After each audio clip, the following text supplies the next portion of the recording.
Have you been struggling about creating the best offer? Or have you ever had a moment where you just throw every single bonus to your offer so you can make people see it as a very valuable offer? Well, you know what? I had that moment too. I once felt that too, until I found Steve Larsen. I first knew him when I entered the One Funnel Away Challenge in April 2019, and my life has never been the same after that. I've learned a lot of things, like really a lot of things. Every lesson and every class that I went through has taken me to the next level of life. And Steve is one of the coaches that changed me. To be honest, actually, I didn't like him at first. The very first video in the first week, I didn't like him because he always started his coaching class with his boom, like, boom, what's up everyone, this is Steve Larsen. Kind of like that, right? And I didn't like it at first, but after a while, I got used to it. And I kind of like it actually. I started liking it when he shared his stories about how he started entrepreneurial journey. How he bootstrapped his way to a funnel hacking live event, got a job at ClickFunnels, and was known as a lead funnel builder. He also got kicked out of college and went back in 4 years after that. Imagine 4 years after being kicked out of college. Oh man, his story is really awesome. His story is insane compared, if you really know where he used to be compared to what he is now. It's really an awesome transformation. He even has his own podcast, Sales Funnel Radio. That's where I learn more from him. And oh yeah, I forgot. This episode is supposed to be my interview with Steve, right? I could go all day long talking about him, but I thought it's better to just follow his social media. You'll learn more about him and you will learn more about creating the offer. Alright then, I know you've been craving for these golden nuggets, so here we go. So the real question is this: how would an entrepreneur like us, who literally start from nothing or has limited resources and yet still wants to build an empire, join Ashraf as he answers this big question so you can apply it too? Welcome to Focus on Winning.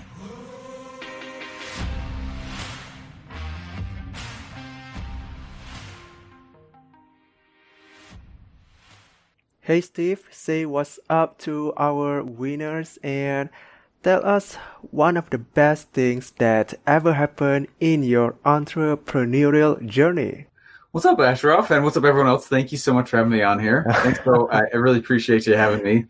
This is one of my favorite times of every week, is to come on and just chat with people. I love it. So, one of the best things that's happened in my entrepreneurial life.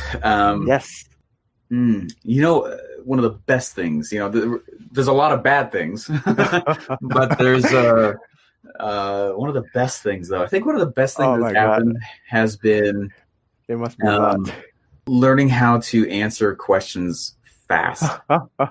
You know what I mean? Me being able to sit back and say, hey, this is a problem, right? And entrepreneurs are in the business of solving problems, right? And so what I need to know how to do is exactly that. So I have a formula, I have a pattern that I follow every time I answer a question. And first of all, I got to get huge clarity on the problem itself. And then I go learn, but I learn only what might solve this problem. And so I go walk through my bookshelves, I go to podcasts, I go to courses, gurus, and all I'm doing is I'm saying, well, do I think this could answer that question? And if not, I don't learn it. And I think it's one of the biggest problems of entrepreneurship today is everyone's trying to learn everything, which is dumb. Like, if I don't need to learn SEO, why am I going to go learn SEO? Right? Yeah. Meaning, if someone else is going to go do that and that's their thing, I'm going to go let them do that, and I'm just going to ask them to do it for me.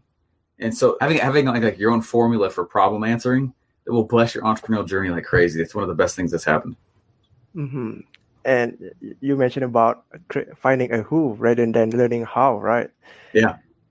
Mm-hmm. Yeah, absolutely. All right, as I mentioned in the intro, we are going to talk about how to create an irresistible offer. So, Steve, I want to start off with the model that you use to create an offer. What makes it so unique that you are known as the king of offer creation?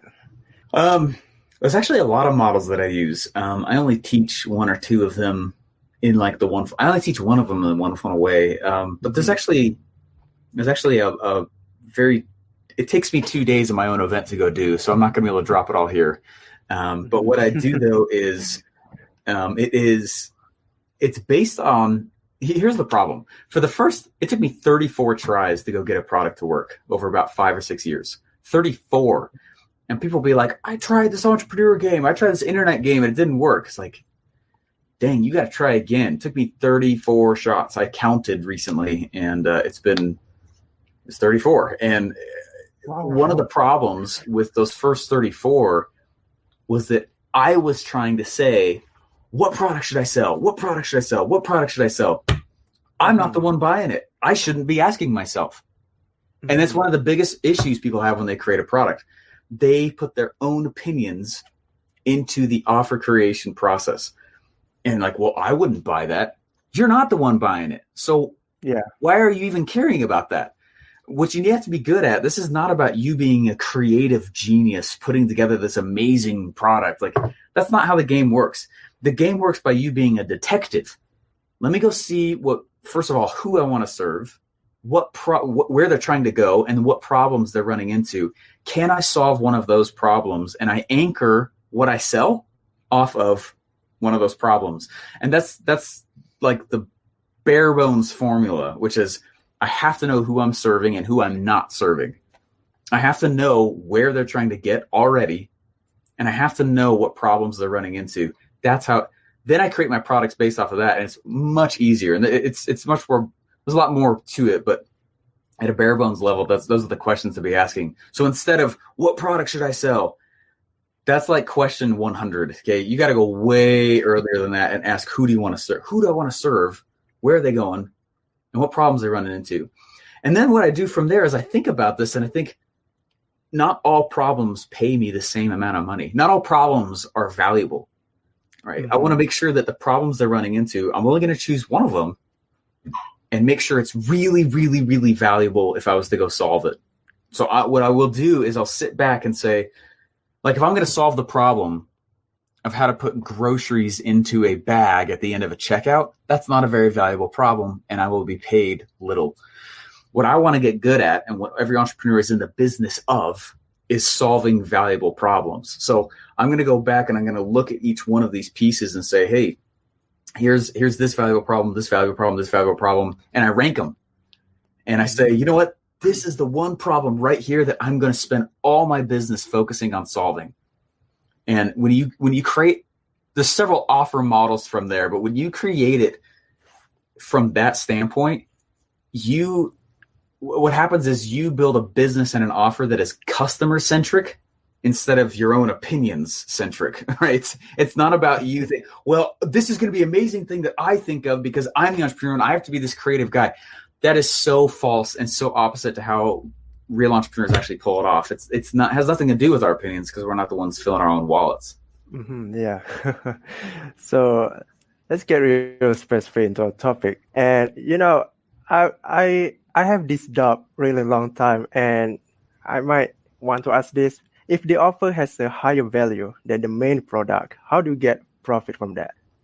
I mean, I've seen a lot that this one value for, I don't know, thousand of dollars, and yeah. So how do you get profit from that? Because price and value are not the same thing. So price is how much the person's going to pay you. Value is how much it's worth to them in the future or how much it saves them in the future if they do it. Mm-hmm. So there's a huge difference between price, value, and cost. All right, cost is how much it costs you to provide the solution. Price is what they pay, but value is based on the future. And so when people will often think, hey, in order for me to make this really valuable offer, I'm going to have no margins. I'm not going to make any profit. you should design your margins from the beginning. Like one of the things that I sell now, I was like, I just decided up front, I want to be able to pocket 10 grand per person profit. So let's go backwards. I'm going to have taxes. I'm going to have the cost to sell. I'm going to have to pay my sales guy. I have cost of fulfillment. And I worked backwards and I was like, okay, well, that in order for me to take 10 grand profit per person, I have to charge $25,000 to $30,000 in order to do that. Oh. The value of it is like $100,000.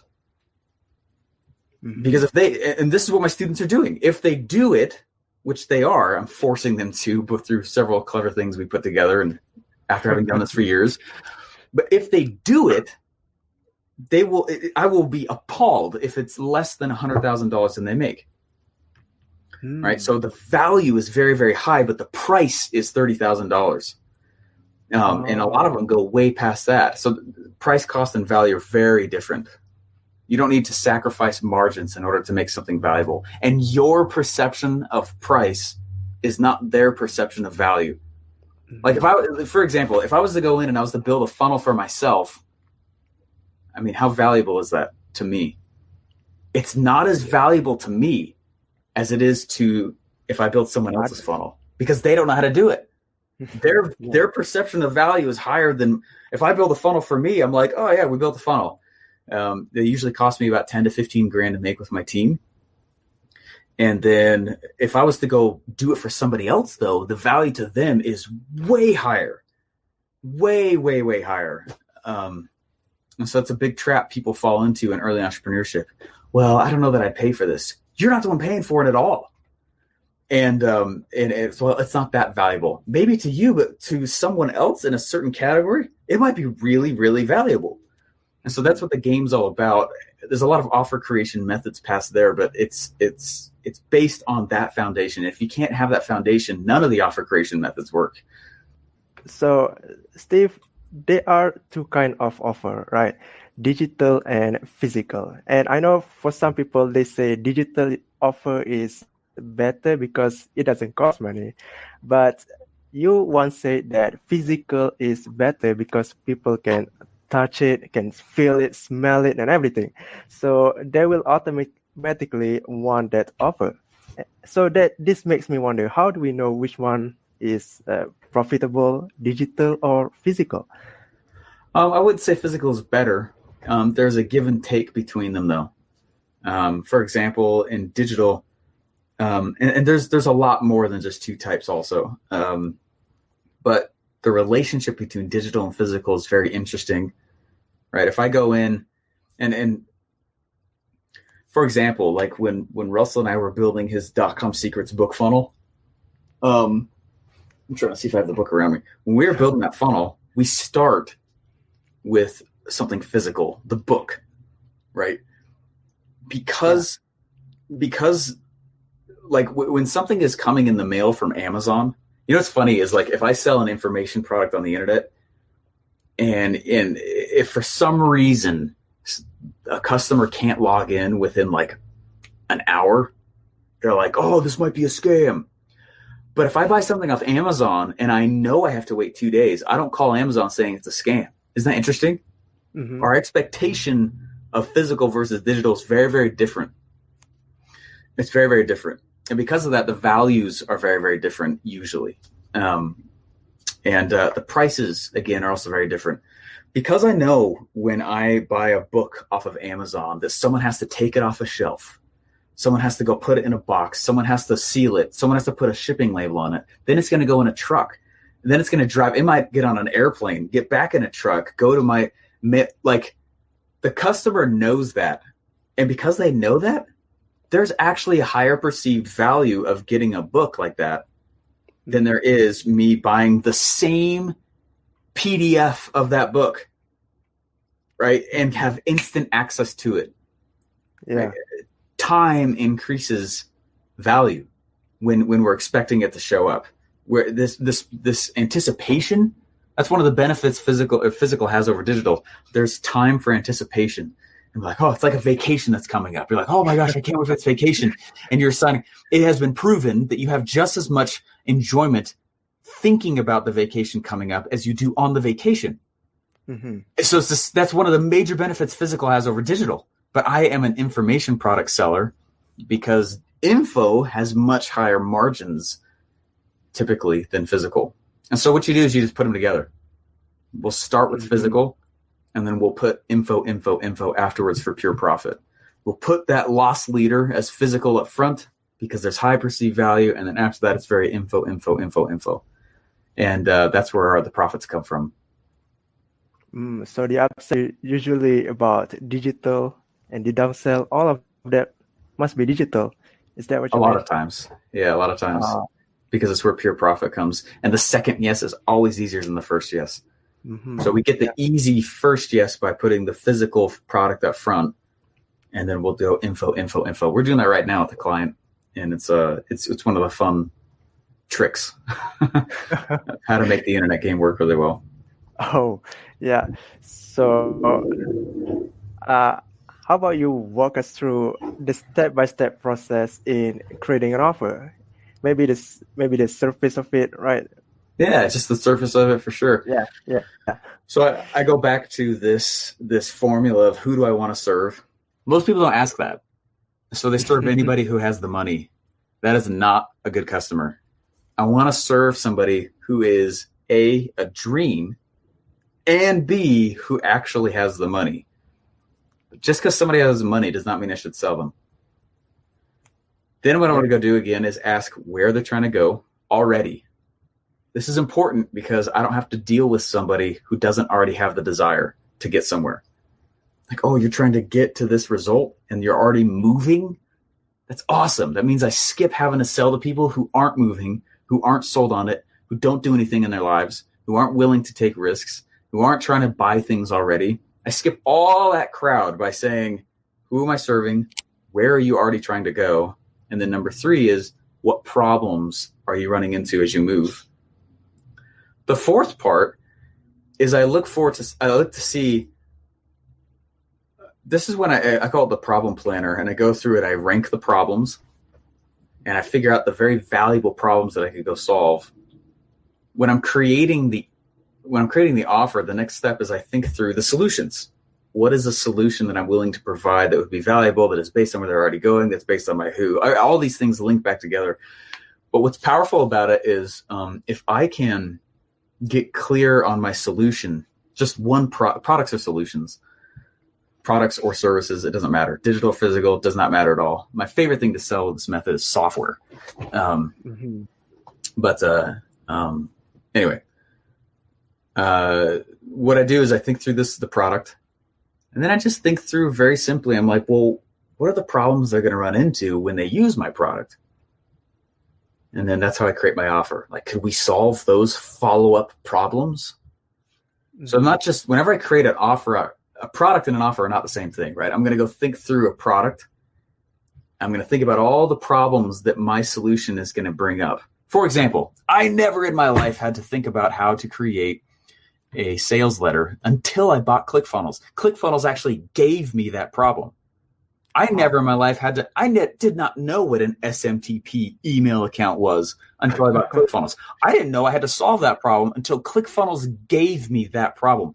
What problems are my product giving my customer post-purchase? And then what I do is I think about how to go in and grab solutions to those follow-up problems and then give away those solutions with the original. And now that's where I get my box of stuff, whether it's physical or digital, or it doesn't matter. All right. So here's a quick review here. Yeah. So the first one, you ask the 3 question, right? So the first step is you ask the 3 question, and then the second step, you create the solution based on that 3 question.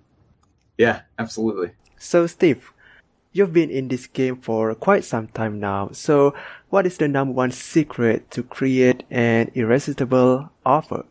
Know who you're serving, not what you sell. That's more important. Yeah. And some people say when you have a great copy, your offer will instantly become irresistible. What do you think?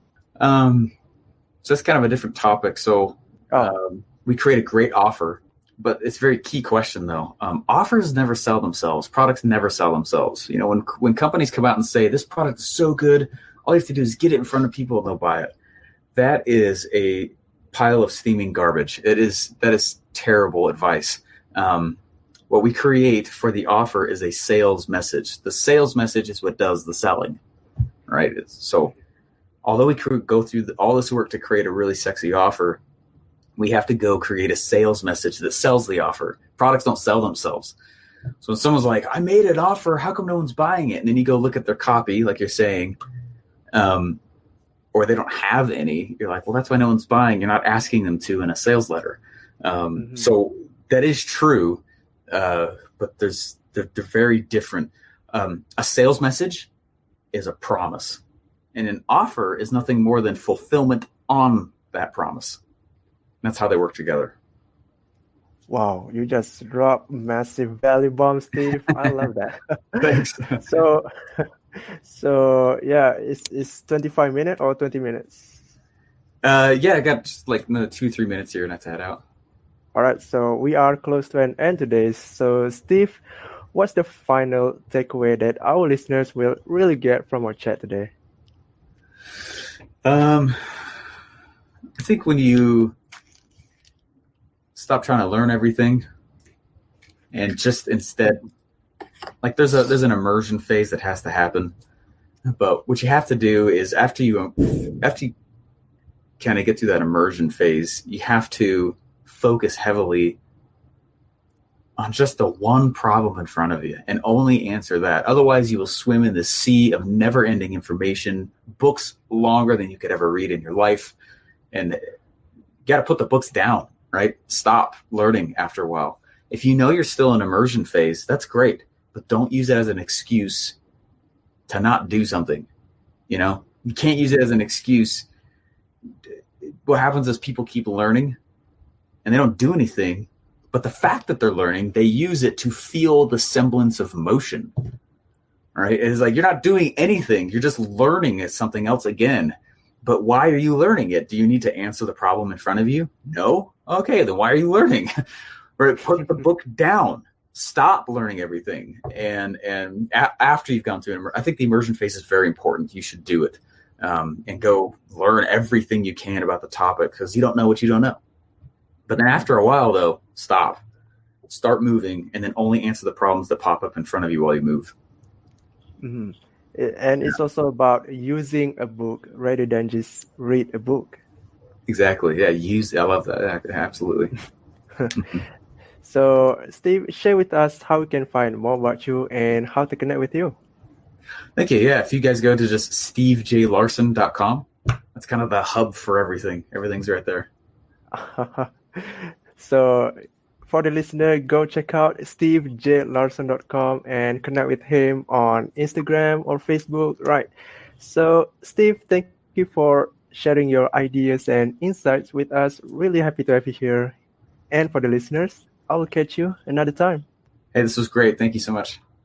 Hey winners, what is your takeaway from this interview? I would love to hear your thoughts about this. And, you can send me a message on Facebook or Instagram to share your opinions or takeaways from it.